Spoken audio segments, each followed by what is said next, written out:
For old acquaintance be forgot and never brought to mind. I don't know if that's the lyric.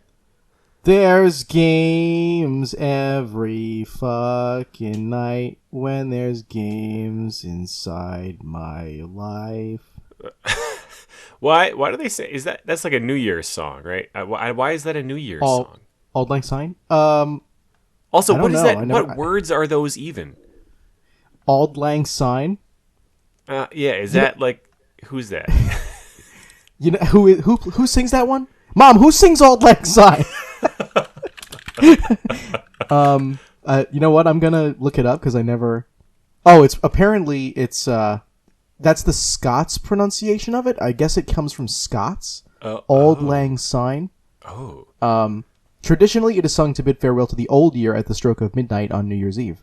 By extension, it is also often heard at funerals, graduations, and as a farewell or ending to other occasions. Oh, so it's not a, hey, it's the new year. It's a, another year has died song. Right. And it's from the Scots, right? Yes. So like all the famous Scots got together. Like Scott Bakula was in there. He was leading the charge. Yeah, definitely. Ridley Scott was there, and he was like, "Yeah, I think we should call it Auld Lang Syne." Yeah, so apparently it comes from Scots, which is where Auld Lang Syne. Yeah, the language. It doesn't.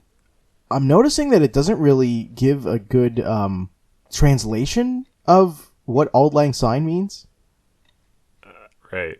Well, whatever. Hey, it's a Happy New Year. Happy New Year. Happy New Year, everybody.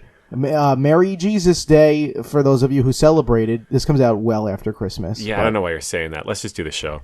Okay.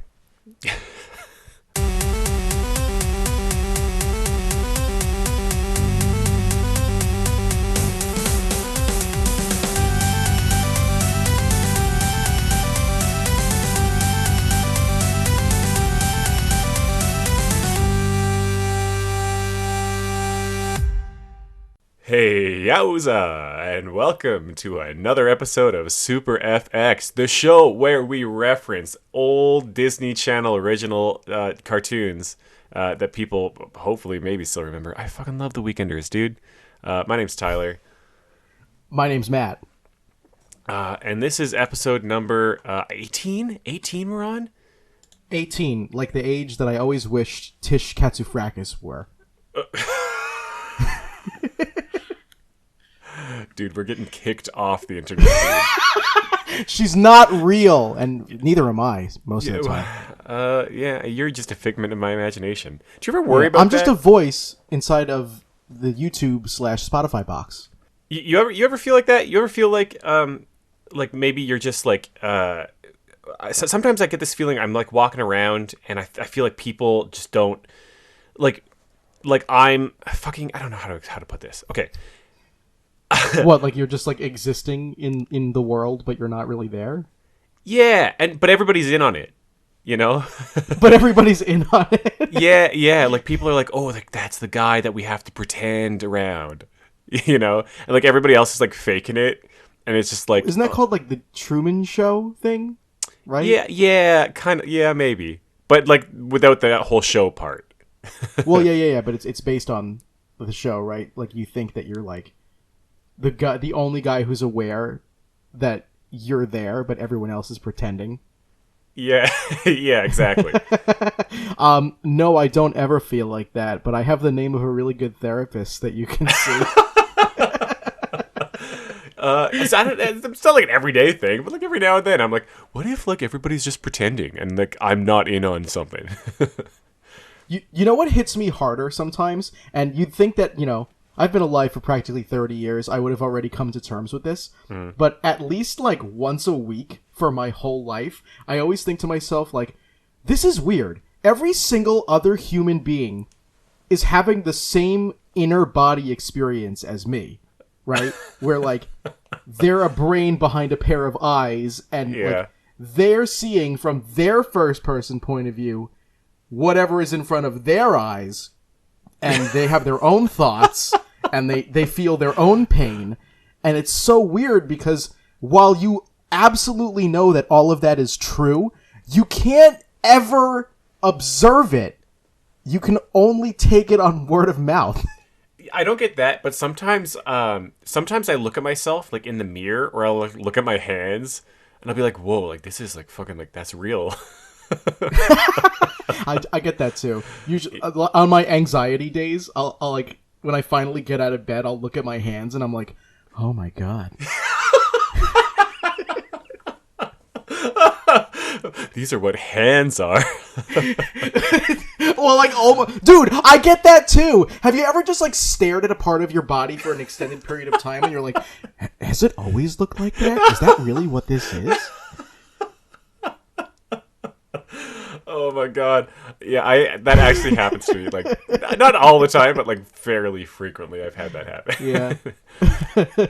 Oh my god. All right. We should talk about video games. Welcome to Super RX, the show where we prescribe you medication for whatever ails you. I bet you there's video games like that. We gotta look into that. I bet you there's like video games where it's like super like, you know, thought-provoking, like existential thought-provoking. Yeah, existential is a good word. Yeah, to be like what is reality? You know, that new Matrix game that came out, maybe. There are games that like try to touch upon like subconscious and like psychoanalytical data, right? And sometimes they do it well, and other times they just like do it very experimentally. Like you know the game LSD? Yeah, it's a PlayStation game. Something like that, where I wouldn't necessarily call it I wouldn't necessarily call it existential, but it is definitely designed specifically to like prey on what it's like to have an overactive brain that's like full of thoughts all the time. Yeah. Have you played Super Hot? I've not, no. Okay, so Super Hot, especially Super Hot VR. I don't actually know if this happens in the regular one, but in Super Hot VR, that's the one where nothing moves unless you move, right? Yeah, exactly. Yeah. Super Hot VR is like absolutely ridiculous. It's like I have never experienced a video game experience like that before. It feels like out of this world. Like it's insane. It's really cool. Anyway, there's kind of like this like meta narrative that kind of is kind of in the background of the entire game, and it talks about like kind of like existence, and they talk about like in the actual game, in the normal game, there you can kind of like see your like a fictionalized version of yourself, and you're sitting at like a DOS console, right, like a terminal, and like there's like a narrative that plays out through the terminal. In the VR version, there's a bit where you like basically like you turn around a corner and then you see yourself like in the VR rig. And that definitely gave me this same feeling where it like they do a really cool job of it, and it's like super like meta, I guess. That's very interesting. It's worth playing if you ever get a chance. I've wanted to, I just haven't gotten around to it. Yeah, and then it does things where like you have to like kill yourself, and so you like shoot yourself, and then the game like reboots, and it does a thing where it's like it kind of insists that you keep playing and stuff. It's really cool. It's worth playing. Anyway, so to kind of finish our philosophical discussion, Super Hot, especially Super Hot VR, is worth a go. We should do the podcast. We should do the show. We should talk about. I'm sorry, have we not been recording the whole time? Oh shit, you were recording? Well, okay. We have a video game show. Hey everybody. That the first however many minutes that was, because I'm not looking at the timer. That was all just a goof and a gaff. Welcome to the actual beginning of the Super FX podcast. Got him. What have you been up to this holiday / not anymore holiday season? Yeah, what have you been playing? Honestly, not much. I'll be honest. I haven't had a ton of time. There's the whole like gifts thing. We drove down to the mountains, or at least I drove down to the mountains, and it was absolutely terrifying. I was talking to you on the phone while I was driving, and I loved that. Honestly, it was very fun. you can agree that it was terrifying from what you experienced via my voice. It was absolutely that was a terrifying. Only because there was a section cold.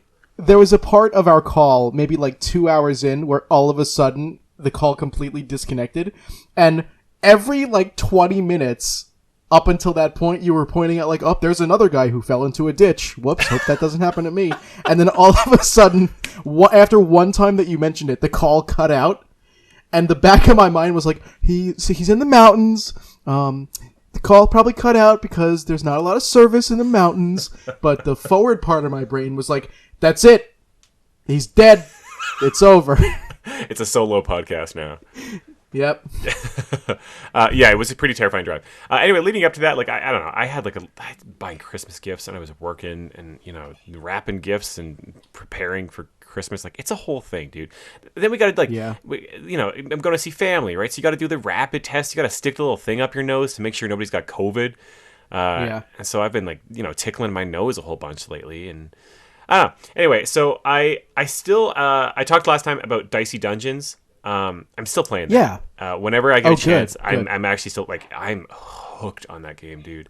It's really good. I'm almost done it. I think I have maybe 6 more runs to do. And then I don't really know what happens at the end.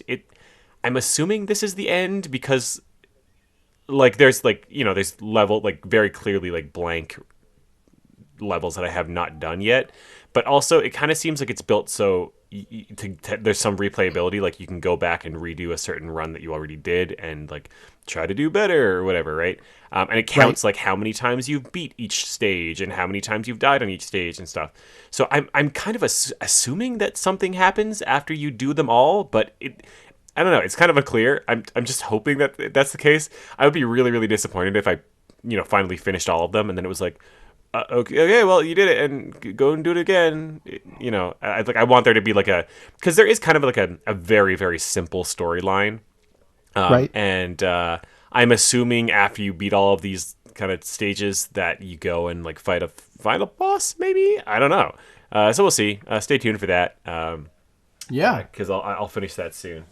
I'm glad you're still playing it. Actually, I also it's definitely worth a pickup. I also just started playing again Link's Awakening, not the Switch one, the original one. Oh, the original. I have played it several times, but I've never actually finished it right to the end. I've gotten close, but for various reasons. I know. I've fallen out of it. For Christmas, Lauren got me the Game & Watch, the Zelda Game & Watch. Oh, hell yeah. Yeah, that thing is sweet, dude. I was going to talk about this a little bit later, but I'm just going to go ahead and talk about it right now. Yeah, go ahead. That thing is sweet. The screen actually looks really sharp. I didn't think it would look that good, as good as it does.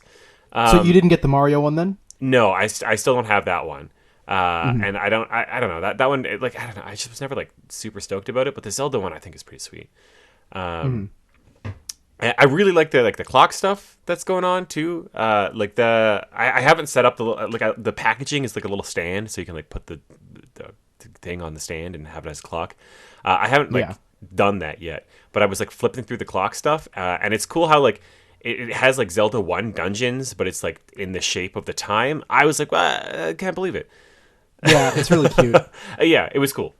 So I have to get that set up.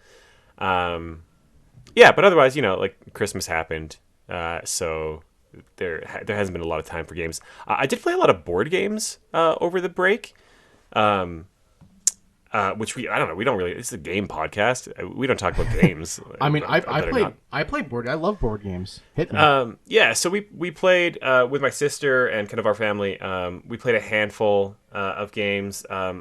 We were pretty big on Blockus. You play or Blockus? I don't know. It's yes, I have Blockus. That's a game that I can never ever convince anyone to play because they think it's too complicated. But then if you've ever played Blockus, you realize it's really not complicated. It's just strategy. Yeah, that's a lot of fun. Yeah. I love that game. So we played that. We also played Mysterium. I don't know if you played that. It's kind of I've heard of it, but actually wait, maybe I have. It's a little. Is that bit the one with Clue? Yeah, I think I've played this with my sister and her friend Emily. Yeah. Can you describe it to me? So it's kind of like Clue, but like a little bit more like grown up, I guess. Where Yeah. what one player plays as like the ghost, and the kind of setting is that you're organizing kind of like a séance, and you have to find out like who killed the ghost, and the ghost is only able to give you clues as to who Oh, it was. yes. Yeah, we have played this. Yeah. And the clues that they give are like kind of these very kind of abstract images, like they're cards, these images on cards that are given out to each player, and you use those images to kind of those act as your clues to figure out who did it and what the weapon was, kind of thing. Yeah. And so that was really cool. I could see myself like really getting into that with the right group of people playing it. There's a lot of depth to it. I think and I think we only kind of really scratched the surface. So yeah, that was a lot of fun. We didn't get to play it this year, but I am huge on Bonanza. I don't know if you've ever played Bonanza. No, this is the first I've heard of it. Oh my god, dude, we gotta play it. When I come to Magfest, assuming Yeah, fingers bring it crossed, with you. we can play Bonanza. Bonanza is my favorite like physical game, like board/card game. It's a card game. Yeah. I always try to convince people to play it with me, but nobody wants to play it with me because I'm kind of cutthroat at it. Everybody always gets grumpy with me. Oh, dude, then I'm your perfect guy because I Yeah. love board games and I'm competitive. So Oh, dude. Okay, so we'll hold off on that one. I always try to convince people to play it every time I'm playing board games with people. Yeah. But no, there was no takers this time because they're on to me about that one. But we'll hold on to it and we'll talk about that when we do play it because I fucking love that game, man. hell yeah. All right, tell me about... We actually played. Before we get to like any video games, Yeah. I know this is the video game podcast, but it's interesting you brought up board games because Jackie and I got our own little like brand new board game experience this Christmas. My cousin Joseph, he's 16 and he is very into film. Not like the production of film, but he loves movies and like movie history, and he's familiar with like directors and actors and actresses. I guess you could say he's like a Hollywood buff, maybe. Okay. And that is up to and including, animated films and stuff like that. So he's, of course, a big Disney fan. And for Christmas, his mother, my cousin Tony, got him Disney Villainous. Have you heard of that before? Yes, I've seen that. I haven't played it, but I'm somewhat familiar. So he requested that Jackie and I play it with him this Christmas. So we did. And it requires a lot of critical thinking. And Joseph he's a smart kid, but I guess he's not like fully like there yet where he can like put two and two together with a kind of game like this because he's used to playing a lot simpler things. Sure. But it's a strategy card/board game. So what you're saying is actually, you whipped his ass. I did win, but only because Jackie didn't win because she was on my ass. But it's actually very, very fun. Like I said, it's card/board game. It's mostly card playing, but you do also have a board moving element where you have to move around on your own little board.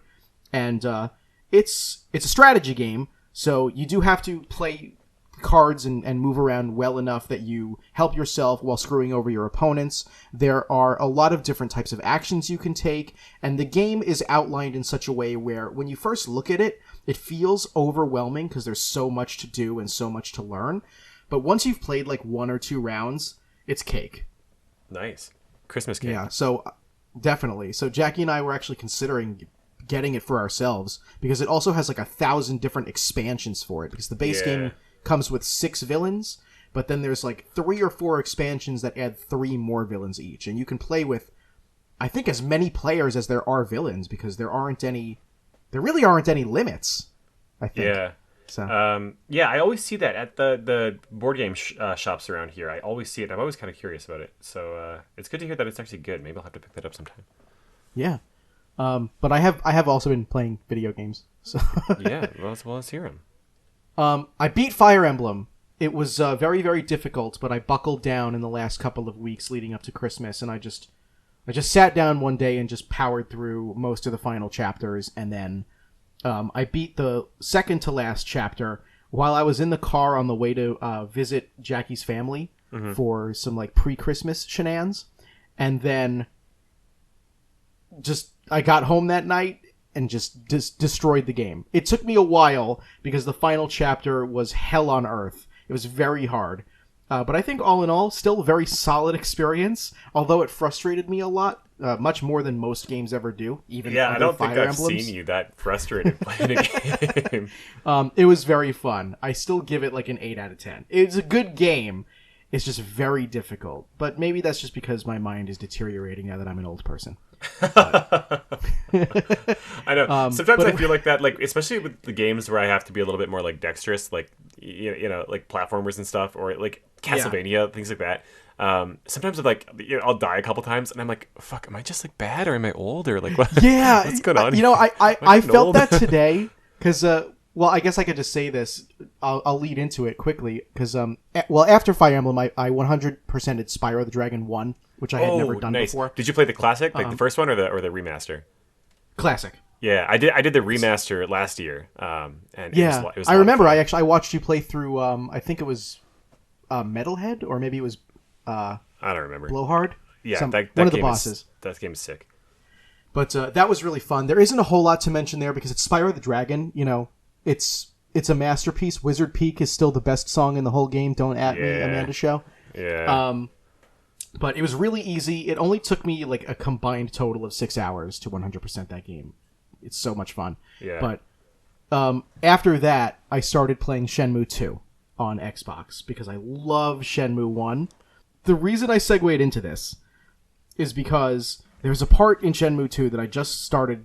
Well, I just started this part today. I started the game a while ago. That made me feel old because I feel like 5 or 10 years ago I just would have been able to do it. But for some reason, it was kicking my ass. Dude, I have been feeling that so much lately. Yeah. It's a part of the game where you have to wrestle some dude, but like there's a specific objective, and you have to specifically avoid getting grabbed and thrown by him. And I absolutely know how to do that. I just, for whatever reason, my hands wouldn't execute it properly. And you were looking at your hands, and you were like, "Are these are real? These are my real hands." Yeah, well, there's the episode name. These are my real hands.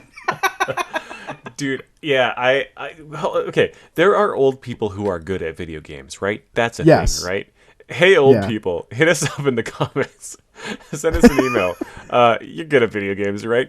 Make us feel better about being maybe not so good about video games. Yeah. Make us feel young. To feel young again. Yeah, for real. Yeah, but I love Shenmue 1. It's one of those games where you either love it or you hate it, and there's very little in between. Yeah. Just because the way the game is designed kind of lends itself to that sort of review. Either you really, really like jam with the gameplay style and the way that it was made, or it's the kind of thing where it bores you to death because everything takes too long and you're not interested in the story and you think the voice acting is terrible. And don't get me wrong, I think the voice acting is terrible, but it adds to the charm of Shenmue. Yeah, I still haven't played it. I have it, and I haven't played it, and it's on the list. That's the thing. It's hard to recommend to people because I can never tell whether or not they're gonna like it. Is it something that you can put like half an hour in and then you get it, or is it one of those things? I would say, well, you got to get to like season 4 before you really starts getting good. You'll understand how Shenmue works 10 minutes in. Oh, but okay. I think that it's still worth giving maybe about an hour or so just to see if you really do like it. And the reason why is because Shenmue marries together so many different kinds of gameplay and so many different storytelling elements that until you're about an hour in, you haven't experienced every mechanic in the game. Okay. But you can still get it about 10 minutes in. All right. I want to play it. I think it's very fun. I think it's very charming. The main draw of Shenmue is that everything is in like real time. Yeah. I mean, there's an in-game time which differs from real time, but everything must be performed in real time. Even very mundane events like using the telephone or looking at a bus schedule or using an elevator. You have to manually press the down button, then step into the elevator, turn around, press the elevator button, and watch the elevator go down. everything is done in real time on purpose because it's trying to put you directly into the main character Ryo's shoes. So you experience everything the exact same amount of time as he does, with the exception of him sleeping. Yeah, see, that sounds good to me. Like, I don't know. I'm into that. That sounds awesome. Yeah, like, but some people don't like that. Some people are like, I want to walk up to the elevator and press A, select my floor, and I'm there. Yeah, and I get that. Ya. But for a game like Shenmue, that takes away from what the game is trying to do. It kind of reminds me of the first time I played Morrowind, which was like, I don't know, 10, 15 years ago.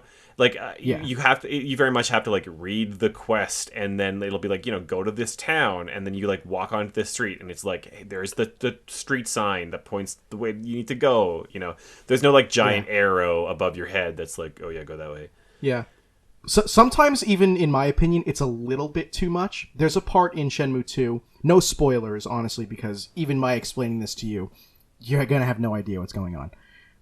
There's a part in Shenmue 2 where you have to look for clues as to someone's whereabouts, and you find this cassette tape that may or may not have clues about this person's whereabouts. And in real life, if you want to find out whether or not a cassette tape has clues on it, you have to sit down and listen to the whole thing. Yeah, that sounds awesome. In a video game, there's usually just a cutscene that's like, oh my god, it's here. But no, you have to spend 12 real-time minutes listening to the whole cassette tape just because it's part of the game. I think that sounds sweet. This is you're literally, I don't know why. I can't explain to you why this sounds fun to me, but that sounds fun. And that's exactly the thing. You're moving right? Shenmue up my list of what to play next. It's very, very fun. One of my favorite things about Shenmue, and if you like Shenmue for the things I've said already, I think this will sell it for you. One of my favorite things about Shenmue is that Shenmue is essentially a game of cat and mouse, where you'll have one objective that leads you to another, that leads you to another, that leads you to another, ad infinitum. But sometimes those objectives, when you say them out of context, another person will be like, fucking what? And then it comes back to like, okay. Do you find that Shenmue 2 has like fixed anything, or is it just like more of the same? So far, I'm liking Shenmue 2 more than Shenmue 1. I still love Shenmue 1 though. For instance, there are a couple of things about Shenmue 1 that were just a little stilted. Like, looking around is a little stilted in Shenmue 1, but they fixed it in Shenmue 2. Walking and running feels better in Shenmue 2. Interacting with people feels better in Shenmue 2. And they introduced a wait system. In Shenmue 1, if you have to kill time before a specified event where someone tells you, hey, meet me here at 8 p.m., you actually have to kill time. But in Shenmue 2, you have the option, it is not mandatory though, you have the option to just pass time only for those specific waiting events. Yeah, whoa. And most of the time, I still don't, because I like to go and kill time earning money or playing arcade games or collecting capsule toys. There's a lot that goes into Shenmue. There are different events. Shenmue is like life, okay? Shenmue is like life. Just like in life, you have an objective that you're like, that's in the forefront of your mind. Think about whatever the biggest problem in your life is right now, right? That's your main objective. In the world of Shenmue, it's some dude killed his father, he wants revenge. But just like life, there are still a whole bunch of other things that you have to think about and, people you have to talk to that are not related at all to your main objective. And that happens in Shenmue, where you in Shenmue 1, there's a whole side quest that has literally no payoff, because life doesn't have a payoff for side quests, where you help your neighbor raise a stray cat. There's no payoff. You don't get a reward, you don't get an item for it, you just get to experience it. And there's an event in Shenmue 2 where you celebrate a little girl's birthday by buying her a gift. And there's no payoff. You just do that for this little girl. And it has nothing to do with the plot. But it's awesome. Yu Suzuki was like, yeah, I did Hang On, and then I did Space Harrier and Outrun and Afterburner. And Afterburner. Those were all cool. But what I really wanted to do was just make fucking life the video game. He was already did all he did all the real cool wacky wild shit early on, and was yeah, look at how fast these things are, and look at these graphics. And then 20 years later he's like, Yeah, in this game, like, you go to a birthday party. So I sent this to Max yesterday because I'm trying to convince them to give Shenmue a shot as well. Yeah. And I'm just going to read you exactly what I said to them, and hopefully this convinces you to play Shenmue. So right now, I'm at an orphanage to ask children about a woman who has ties to the mob. And they said that they know her because she always has a parrot with her. So now I have to ask at bird shops if they know who this woman is, because she works for a guy who is the rival of a man who once stiffed a dude who is in a criminal organization that is headed by a man who sent another guy to kill my dad. Are you like keeping notes as you go, like pen and paper? You don't have to. Shenmue is very good about it. Ryo carries a journal, and anytime anything happens, whether it's important or not, he writes it down. Wait, like, even if it's, like, not relevant to the plot or, like, the objectives at all? What? Yep. And so you have to, like, flip through the pages and, like, Yes, ignore you that actually. stuff? Yes, in real time. If you want to go back my and God. reference something from, like, 3 days ago, you actually have to sit there and manually flip through the notes in-game. Why does that sound fun? What kind of fucked up shit is happening in my brain where that sounds fun to me? I don't It's understand. awesome. We should do that, because I've played Shenmue 1 already. I would love to watch you play Shenmue 1. Okay. Yeah. You should totally, like, do that. Okay, I'll find some way to hook up my Dreamcast to my capture card, and then we'll... Well, you could also just emulate it. We're not saying that's a good idea, everyone. I own the game physically. Yeah. Yes. Yes, he actually does have Shenmue. I watched him get a Shenmue. You did. So... That's another story for another time.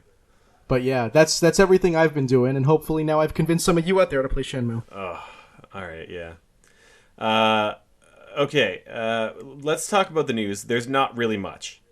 Yeah. Because, it's the holiday season, and all the companies are like, hey, go home, you hardworking employees, to your loving families, and have a safe and happy Christmas holiday season, and we will refrain from doing anything whatsoever while you're away, and that included one Mr. Thomas Tallarico. Oh God, kill me. We can't. I don't think. I feel like Tommy is just like a very large subplot to our podcast. It's like the biggest subplot. At this point, he probably is. I'm waiting for like 2027 when they finally realize it was a money laundering scheme all along. Yeah, well, I mean, it's not NFTs.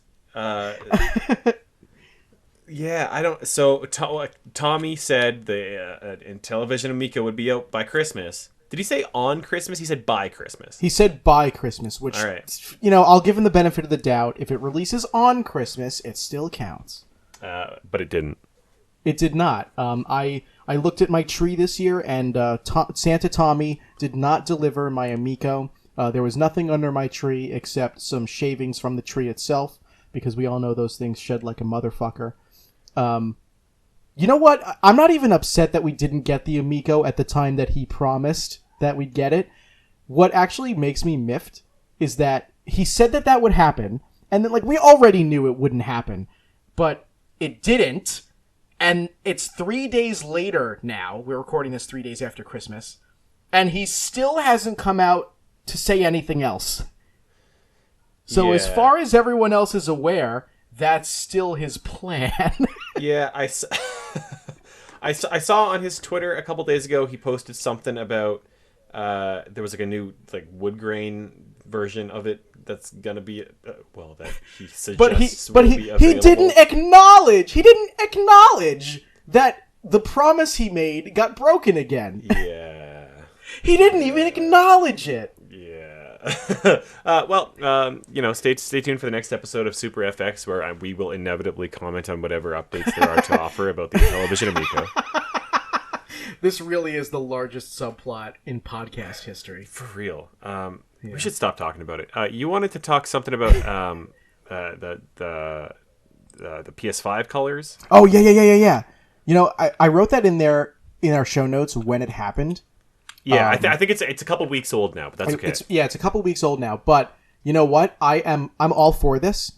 The PlayStation 5 is getting color variations in the form of not actual consoles with different colors, but plates you can buy to replace or cover up. It's still not 100% clear whether which one it is. Your existing white plates on your PS5. Yeah, remember the Xbox 360 faceplates? I do. Oh, it's like I always wanted those as a kid. Yeah. I never got them, but the difference here is that you could also buy different color and different like variant types of 360s, but they also had faceplates available if you wanted to do that. Yeah.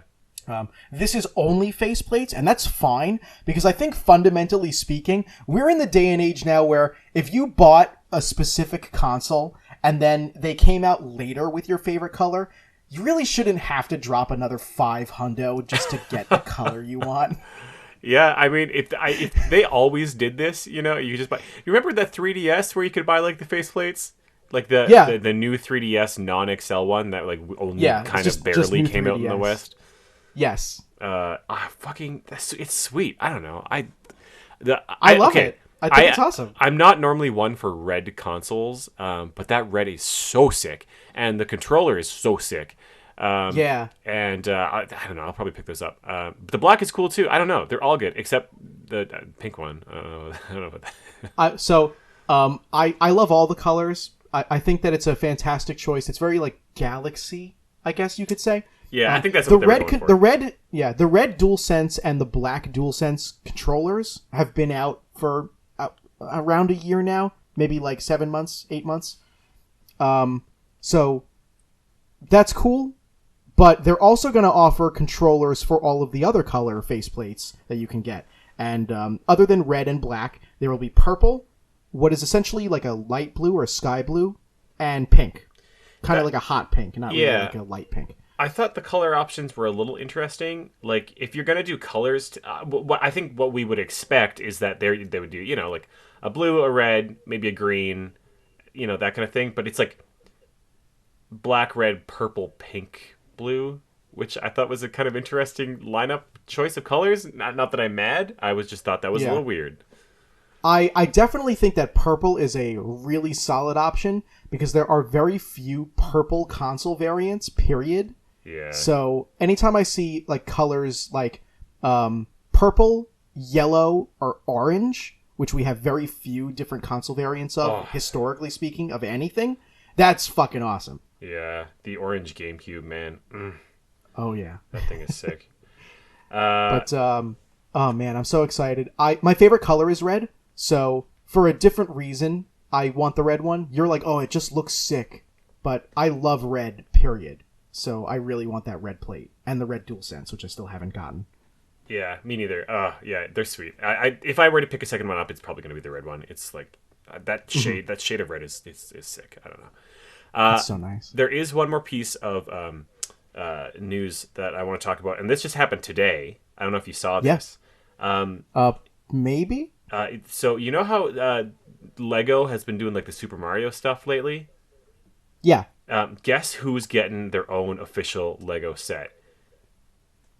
Oh god, this could be anything. It's everybody's favorite Blue Blur. Really? It's Sonic the Lego? Hedgehog. You can get a Green Hill Zone Lego set, and I'm looking this up. You go ahead and Google it because this thing looks absolutely bananas. Especially, I want you to go ahead and zoom in on Eggman and his little ship because he looks absolutely absurd. Oh my god! This is like I didn't buy any. I don't know. Did you get any of the Mario ones? I wanted to. I just never did. Were you a big Lego guy growing up? When I was a kid, I was really into Lego. But as I got older, it's not that I stopped liking Lego, but my priorities shifted, so I stopped playing with my Legos, and I don't even know what happened to them. My mom wasn't really well known for throwing away stuff. Even still to this day, she could be a little bit of a hoarder. So they're probably somewhere in our house still, but I haven't played with Lego since I was really young because of that. Dude, okay, so Lego's been popping off lately. They did that Super Mario stuff, which was kind of cool, and then they had like that NES. Like it was like their line of toys that are like it's like the model like architecture. Yeah, it's a model like, NES, but like with a television also. Yeah, that thing's sweet. So I've been kind of looking at that. And then there's this thing now, this Sonic set. And this thing looks sweet. I love the promo imagery of this. You're going to have to throw this up on the YouTube video. Yeah, I will. One of the shots is like the fully built Sonic set. And then there's just like this woman in the background of this picture. Just like, she's also in the previous pictures where she's like built the set. And now the set's complete. And she's like sitting in the background like with a cup of coffee, I think. Or with like maybe, I don't know, on her phone or something. And she's like, yeah, I built that. I did it. She's like all proud of herself. And it's like in the background of the photo. Yeah, I see one here where she's like actively like futzing around with one of the trees. Yeah. Yeah. And, oh god, this looks really fun. Yeah, I especially like the attention to detail where it has the little plaque where it says Sonic ×3 for his lives. Yeah, and, well, so reportedly you can the intention is that you can buy multiple sets and then like extend the world, I guess, like the stage, like they can all be like linked together. Yeah. To, like, also, my apologies to longer... anybody who's listening with headphones and you can hear me clicking around this page because there's no way over Tyler and me talking that I'm going to be able to edit those clicks out. It's fine. It's fine. This thing's sick. I work not far from a Lego store, so I think it said it's coming out New Year's Day, so I'm gonna it says January 1st. Fucking go and get the Sonic set. Ugh, $70. Wow, Lego is Lego more expensive than I remember, or is it just that Lego's always been like because I never bought it when I was a kid. Everyone always bought it for me, so I guess I always just assumed it was cheaper. We're not really going to do a game of the year, I think. And I think that's mostly because neither you or I play a ton of new releases. I mean, we do, but like I try to, but I spend most of my time playing older stuff. Yeah, I don't think we'd be able to do a full game of the year. We wouldn't do it justice because we have not played enough of the games that came out this year. Yeah. So we can't name a game of the year. Like, I don't think we can do a Super FX game of the year 2021 because we haven't played a lot of them. Yeah. But I think what we should do, let's do your favorite game that you played this year. It doesn't have to have come out this year. It's just whatever you played. What was your favorite one? You know, how do you feel about that? I would love to do that actually. Believe it or not, I played. Despite the fact that I played Pokemon for like 5 whole months, and, you know, veteran listeners of our show, all 18 episodes of it, will know that I spent pretty much our whole podcast up until only just recently playing nothing but Pokemon Gen 3. But despite that, I still played like a ton of games in 2021. Like a lot of them. Yeah, so, I kind of made it a New Year's resolution last year of sorts to like just play more games, and I was pretty successful at that. I definitely have played way more games this year than I have in previous years, and I got through like some big heavy hitters that were on my backlog for a while, so I'm pretty happy about that. I kind of wish I had done a little bit more. You know, maybe my goals were set too high, but yeah, I played some good stuff. Here, I'll go through some of the stuff that I played this year that I enjoyed. Or that I really liked. I played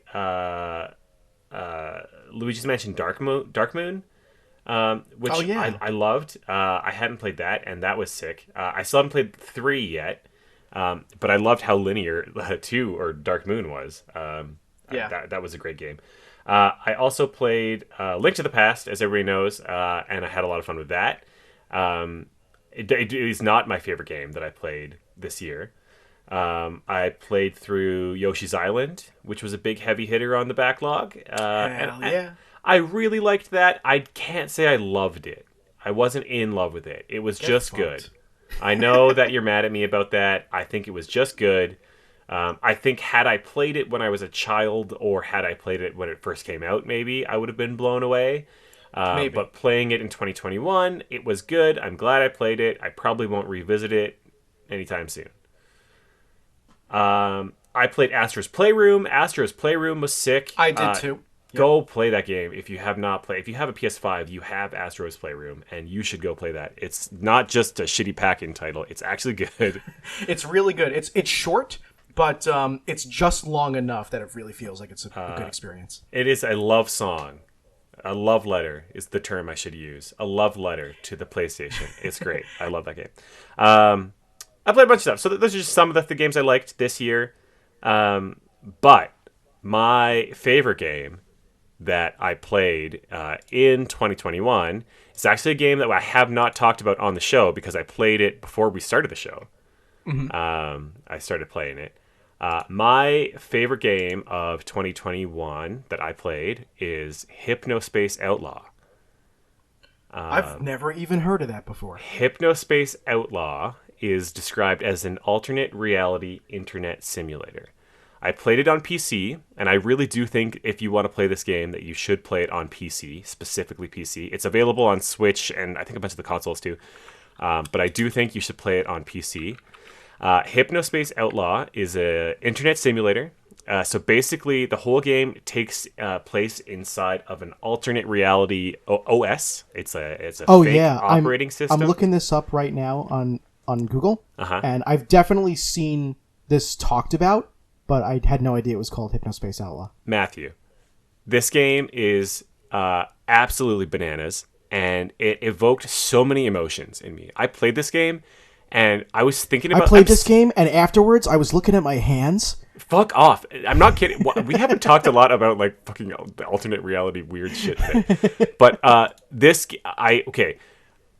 was thinking about... I still think about this game all the time. This game did something to me. Good things. It makes me think about video games in a different way. It makes me feel like we've only really kind of brushed the surface on what video games could be. This game is... if you grew up in the 90s and you grew up with AIM or MSN Messenger and Geocities, whatever, however you say that thing. Geocities? Yeah, and Angel Fire. This game is set in an operating system where the users... visit Hypnospace at night. They put on headsets and visit the Hypnospace, which resembles a 90s internet. And they visit this at night, and you play as a Hypnospace enforcer. And your job is to kind of be a moderator of the various pages on Hypnospace. And so you click through the different pages that the members of Hypnospace have created, and all of them are like, it's very, very 90s MIDI files and flames and that kind of thing, that take place. And it's like very, very interactive. And you have to kind of be an enforcer and moderator of this world, of this alternate reality internet. And you go and you kind of and do the first kind of steps that you take are moderating kind of copyright infringements. But then weird things start to happen. And on your desktop, perhaps you'll download some files that start to do some strange things to your alternate reality OS. And it just sucks you in, and you're like, you're in this world. And this is not a novel idea. Like this, I don't think, there's other games that have done the kind of fake OS thing. That's definitely not a first by any means. But the kind of theming in this, it's very much made by somebody who grew up, I feel like, or really spent a lot of time in that era of the internet. And it really took me back, and it made me feel like I was going through my kind of early 2000s, late 90s internet adventures. I can't wait to go back and play this game again. There's so much to like kind of discover, and a lot of puzzles to figure out. And it's not, puzzles in the sense that, connect the pipes and get the water flowing. It's very much like you got to read between the lines and see who's doing what and who's causing what issues, and solve the kind of the mysteries behind Hypnospace. The kind of aesthetic of this game and the music, this is a soundtrack that I actually will play in the car and listen to, because it's that good. It very much sets the tone of the era, and it is, it gives me the sense of nostalgia while also this sense of mystery and this sense of just kind of getting lost in this alternate reality. And I fucking love Hypnospace Outlaw. It was my favorite game that I played in 2021. That's awesome. Yeah, it's really interesting. Because I'm looking at screenshots of it on Steam Powered right now, and oh man, like just the screenshots take me back. There's this one where it's like the 2000 meltdown is coming, and like, oh god, that was real. Yeah, oh yeah, because the game takes place in 1999, and some of the pages you visit are like doomsday pages of people who think that Y2K is gonna like kill everybody in hypnospace. Yeah, and all this stuff. You can download like on the virtual desktop. You can download like music players that you can change the skin on. Like what was that fucking what, Winamp? Winamp, yeah, you could change the skin on Winamp. There's like big head or whatever. There's like desktop like fucking what was that, Bonsai Buddy. You can get like there's like a Clippy kind of thing that pops up and like talks to you sometimes, and you like there's bits where like you click on the wrong thing and you like install a virus by accident and shit will go so wrong. Cool. And, yeah, oh dude. My god. But it gets like it gets a little dark too. Like there are some parts of it that get a little spooky. So it was definitely like something that like if I was playing it late at night, I'd get off there and I'd be like, oh shit. Oh wow. This was the kind of thing as a kid that like really spooked me. Was like I don't know why, but like internet like creepypastas and like I don't know, like viruses to an extent that like did weird shit to your computer for whatever reason as a kid, like that really spooked me. So maybe that's why this this game really resonated with me. I think it's because I just spent so much time in these kind of spaces as a kid. I think if you're somebody maybe who grew up in the, like maybe if you were born in the 2000s or the mid 2000s and you're kind of cresting into adulthood now, I don't know if maybe you would appreciate this game as much as somebody who grew up with this this era. I still think it's worth playing. But the way they kind of nailed that 90s early 2000s internet community. Oh yeah. Wow. It's, like if you weren't there, it would be lost on you a little bit. Yeah, I think so. But if that sounds cool to you at all, if you miss GeoCities and AngelFire, or if you just want to know what they were like, give this game a go. I'm sure it's on sale on Steam right now for not too much. But definitely, $12. If you can play it on PC, I think it's very much lends itself to being clickable. But it's also out on Switch, and I think they call it like TV edition. I imagine there are some tweaks that they do to make it a little bit more accessible for like the joystick and stuff. But play it on PC if you can. Dude, that sounds awesome. I'm gonna give that a shot. Actually, it's so good. I also have a list of like the games that really resonated with me in 2021, and it's a short list because I've talked about a lot of the games that I played that weren't Pokemon on the show, because I spent a large chunk of 2021 playing Pokemon. So even though that list is still large, most of them are from after I started or after I finished Pokemon, because I started Pokemon in April, and we started the podcast before I ended Pokemon in September. So you know about everything from September onward. But here's the stuff from before then, which also happens to include my favorite game of 2021, which I know I've mentioned on the podcast, but I don't think I've talked about it at length. But okay. So I started the year off with Circle of the Moon, Castlevania Circle of the Moon, which I 100%ed. Then I played Little Samson, because I bought Little Samson during the pandemic, which was pricey. But I finally sat down and played it, and God, it's so good. Guitar Hero World Tour, which I actually have a story about, but I'll tell that in a little bit. I played all the way through Parappa the Rapper, including getting all of the cool ratings. Nice. I love that game so much. I 100%ed Kirby and the Rainbow Curse, which this one I did talk about a little bit on the show, but barely at all. And Mickey's Great Adventure in Tokyo Disneyland, which is a Japan-only Super Famicom game. Is that good? It is so good. But the main two that I want to talk about in order of runner-up and then number one. Number two is Ys The Vanished Omens for Sega Master System. I have never played an Ys game other than this one, and still, now that it's the end of the year, I still haven't played another one. But I've been meaning to get into the series because my friend Nathaniel loves it, and he keeps recommending it to me. So I've had the Sega Master System port of Ys 1 for a very long time, and so I finally decided to play it earlier this year, and it is really, really good. Even on Master System, it is very, very good. It is very colorful. The music is nice. The combat is easy to pick up and just play. It's the kind of game where instead of turn-based combat or even like press a button and inflict damage combat, you just naturally are doing damage perpetually just by running into enemies, and they deal damage back to you proportionally to how strong you are. So if you're well stronger than an enemy, you can just run right into it and kill it in a single hit. But if you're maybe like only one level above an enemy, you'll deal twice as much damage to it as it deals to you, but you still take damage by mashing into it with the D-pad. Oh, interesting. That's cool. It's a traditional RPG in the sense that you get upgrades, you find items, you use items, there's potions, there's magic, etc.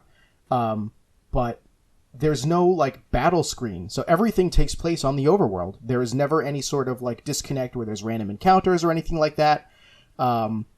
People are fun to talk to. I think the plot is really easy to digest, and above all else, despite the fact that it is, for its time, an RPG, which at that time was still considered a, quote, complicated game, as opposed to, like, I don't know, Choplifter or Sonic or Mario, stuff like that. Mm-hmm.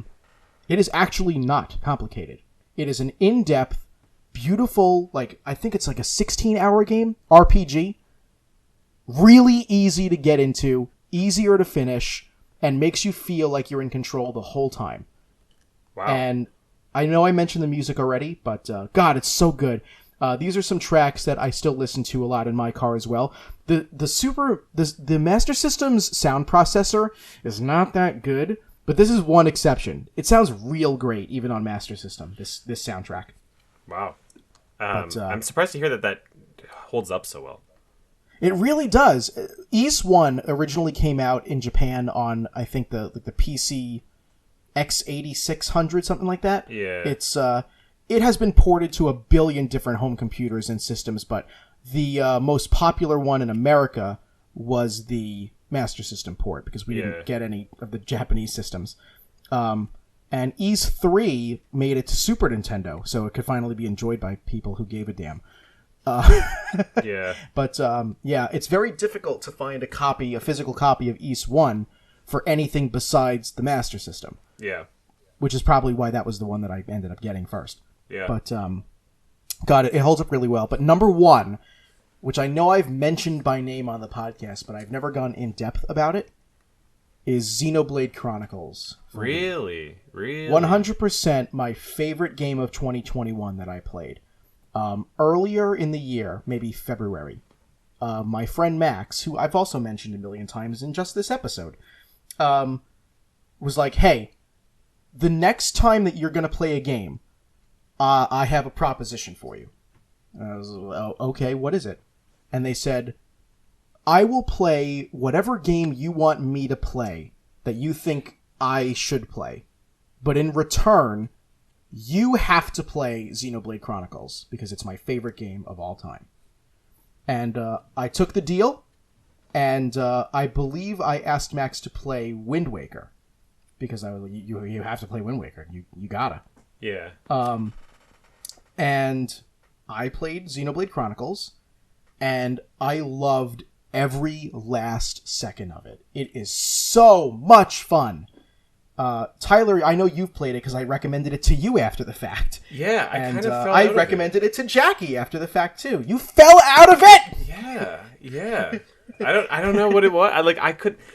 I think it was the combat system for me. I was really big on like the open world and stuff. I was really big on like the characters. I thought they were super sweet. I thought the like the towns and like the settings were all really interesting. And then as soon as I got into a battle, I was like, okay, all right, this again.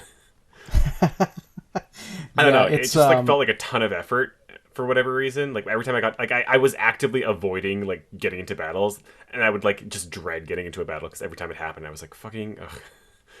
Yeah, that one thing I will say about Xenoblade, it's an action RPG, and it's a very distinctive kind of action RPG because the command system is it's much more strange than I think other commands. Like Chrono Trigger has a command system where everything's in a menu, and you like cycle through and pick things that you want based on name and location in the menu, and like that's pretty easy to understand.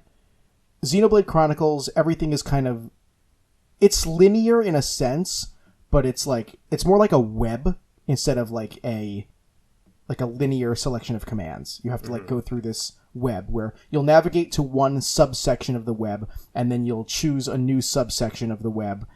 Some sections of the web are just straight up like go to this and press A and it happens. But others are go here, then select the option for that thing, then press A, then it happens. Yeah. But you do get used to it. But since it's an action RPG, and it's the kind of action RPG where everything happens in real time, you don't have the benefit of just being able to flee from a battle. I mean, you can just disengage an enemy and run away, but you actually have to physically run away, and the enemy can follow you. Wow. So, but yeah, regardless of that, yeah, I loved it. That it kind of reminded me. Okay, so this is interesting because when I really like Final Fantasy 12, and this is not too dissimilar from that. In terms of the battles, the battle system I think is different itself, I guess. But like in terms of like, it's not random battles per se. Yeah. And I liked Final Fantasy 12, but I didn't really like this. Oh, that's too bad. No, I definitely loved it. I love the story. I think it's told very well, and there's twists and turns all over the place, but it's still comprehensible. The characters are all very fun. The voice acting is really good. Yeah. But all the characters are British, so you know if you think that the British accent makes things funny even when it's serious, this game might give you a laugh. But if you can get past that, it's rhyme time, baby. It's wrong time, baby. Yeah, it's what a bunch of jokers. Yeah, okay. I don't think the game is bad by any means. I think this is a good game. I think it's I would even go to so far as I would say this is like a very good game. But I don't know. Maybe I'll go back to it at some point. And I just gotta like deal with it. Maybe I don't know. But I'm glad you had such a good time with it. You played it on Wii, right? I did. I played it on Wii, and I used a classic controller plugged into the Wii remote. So, okay, which is how the game kind of recommends you play it, because playing it with a remote and nunchuck is, That sounds like it would have been fun in 2008. But not fun in 2021. Yeah, I had a great time with it. I love pretty much everything about it, except for certain very minute aspects of the game that aren't really even worth talking about, honestly, because they really don't dampen the experience. Yeah. Are you going to play 2 or X? So I have both 2 and Cross. Oh, is it Tyler? Fuck off. And I will play them eventually. As soon as usually I'll randomize like my list of games, and then like the randomizer will be like, hey, pick this one and play it, because if I'm left to my own devices, I feel like I'll just fall back on the same shit over and over again. Yeah. So I let a randomizer choose for me. But eventually the randomizer will pick Xenoblade Chronicles Cross or 2, and I'll play them then. Okay. Yeah. But yeah. Well, that's there you go. That's 2021. Yeah, quick story though, because I think you deserve to hear this story too. I don't think I ever told it to you. Wait, what do you mean I deserve to hear it? You deserve to hear this story because I'm surprised I hadn't told it to you yet, and you would be the only other person that I would really want to tell besides like my other friends. And all the millions of our loyal listeners who are about to hear it. That too. So I played Guitar Hero World Tour on Wii in 2021, and it's one of the games that I mentioned on that list just now. Yeah. And the reason why it's a story is because I wanted to 100% the game, which means beat every song on the same difficulty. And I wanted to do it, legit, so I chose hard. And once I locked in that option, I was hell-bent on making sure it got done. Okay. And it wasn't until I was, I don't know, one note into the very first song that I realized that my guitar controller was broken. Oh, no. But in the worst way ever, where everything works, except I can't strum down, but I can strum up. Oh, shit. So I played through all of Guitar Hero World Tour strumming up instead of down. Cool jazz bassist. Yes, but let me tell you, strumming down with your thumb and only moving your thumb to strum down, what a walk in the park. But when you're pushing up with your finger, it pulls on your whole arm. Yeah. And so by the time I was finished with the game, my fucking arm was numb. Did you, is World Tour the one with, like, the drums and shit? No, that wasn't until Band Hero. Oh shit! Okay, so you just had to do the guitar because I think it's like, just guitar. Okay, cool. One of them had like a keyboard, right? Yeah, that was Rock Band 3, I think. I don't think. Oh no, wait! I think Band Hero also had a keyboard in it. I don't remember. Anyway, okay. I'm glad you just had to do the guitar. Wow, that sounds brutal. Those things are not holding up well. The amount of broken Guitar Hero controllers that I've like seen / heard of. Is a lot. It's a high number. It's not a small number. They always show up in like Savers and like Goodwill and stuff like that. And half the time I take the chance on them because they're really cheap. But half the time they don't function anymore. Yeah, yeah. Those things are the longevity is. I mean, it's not.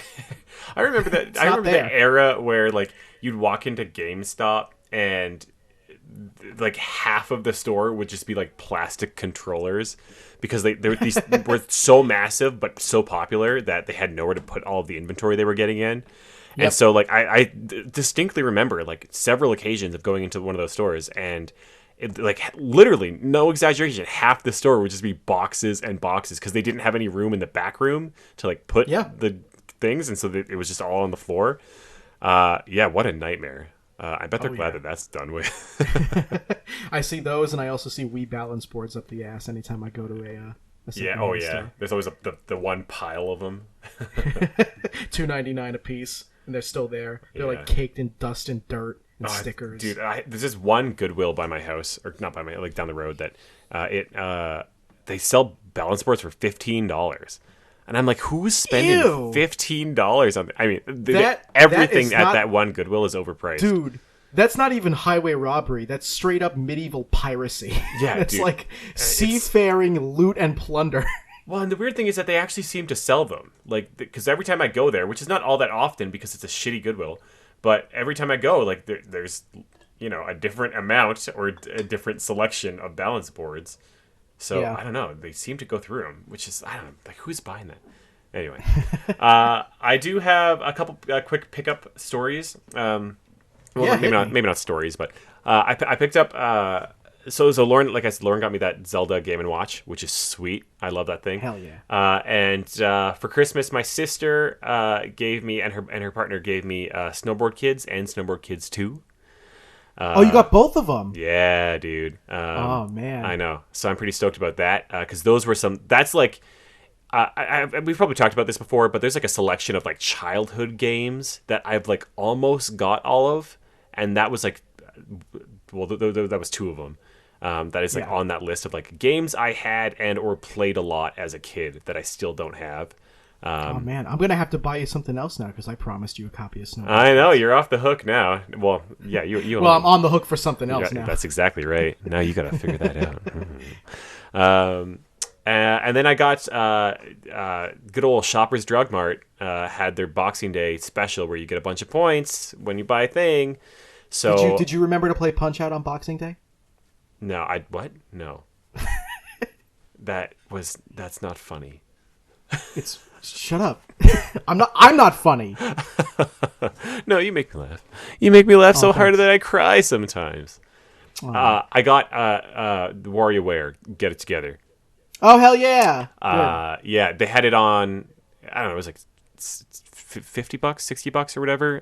So typically that kind of stuff, like first party Nintendo stuff, they like typically is pretty easy to get at those stores.